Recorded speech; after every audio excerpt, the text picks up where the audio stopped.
Hammaga salom o'rtoqlar, sizlar bilan Aida Taro. Shaxsiy ko'rish uchun WhatsAppdan yozasizlar. Energiya berish uchun bitta like, podpiska sizlardan.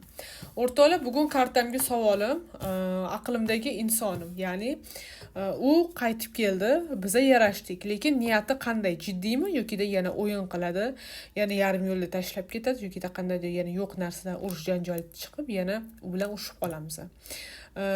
Nima tushsa kartaga shuni o'qib beraman, lekin asosiy savolim shu narsa, shu savolga javob. Хорошо, o'rtoqlar, ketdik. Eslatib o'taman, bu общий расклад. Kimgadir tushadi, kimgadir tushmaydi. Хорошо, ketdik. 4 tadan oldim. 4 tadan karta oldim. Ko'rdinglarmi? Karta raskladan bu o'zgacha chiqadi. Tak, shaklini ko'ryapsizlarmi? Tak, ketdik o'rtoqlar. Avvalambor, meni kim ko'ryapti bilmayman, lekin bu yerda sizda emotsional ko'proq his qilish, depressiya, shu narsa chiqyapti. Kechasi bilan yig'lashlar yoki kechasi bilan bir insonni o'ylash, ya'ni o'sha aqlingizdagi insoningizni o'ylash, shunaqa bir narsa chiqyapti. Aqlingizdagi insoningizga juda ham qattiq siz bog'lanib qolganingiz va o'sha aqlingizdagi insoningizni juda ham qattiq yaxshi ko'rishingiz va juda ham ya'ni unga qaraganda sizda ko'proq rashq chiqyapti.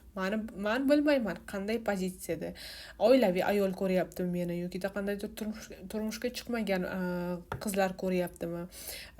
Juda ham rashqchi qiz yoki ayolligingiz aks ettirilyapti kartalarda. Tak, endi birinchi xarakteristika tushdi kartalarda. Endi savol ildiziga keladigan bo'lsak, u keldi, biz yarashdik. U yog'iga nima bo'ladi? Bu yerda bilasizmi, aqlingizdagi insoningiz bilan 7 kun yoki 7 hafta ichida yana urush bo'lishi yoki qandaydir tushunmovchilik, shunga o'xshagan narsa bo'lishi chiqyapti. Ko'proq bu yerda bilasizmi, bu safar aqlingizdagi insoningizda ayb bo'ladi yoki uni xatosi bo'ladi demayman, siz ko'proq chiqyapsiz. Yoki kimdandir qizg'onasizmi, yoki qandaydir qattiq rashk bo'ladimi, yoki qandaydir siz nimadir xohlaysiz, aqlingizdagi insoningiz yo'q deganda juda ham qattiq jahlingiz chiqadimi, yoki qandaydir bilasizmi, bu safar sizda xato bo'ladi deyapti kartalar. Ya'ni siz o'zingiz yo rashq orqasida, yo qandaydir jahl orqasida yoki jahli chiqqanda aql ketadi deymiz-ku. Shunaqa paytda qandaydir so'z aytib yuborasizmi?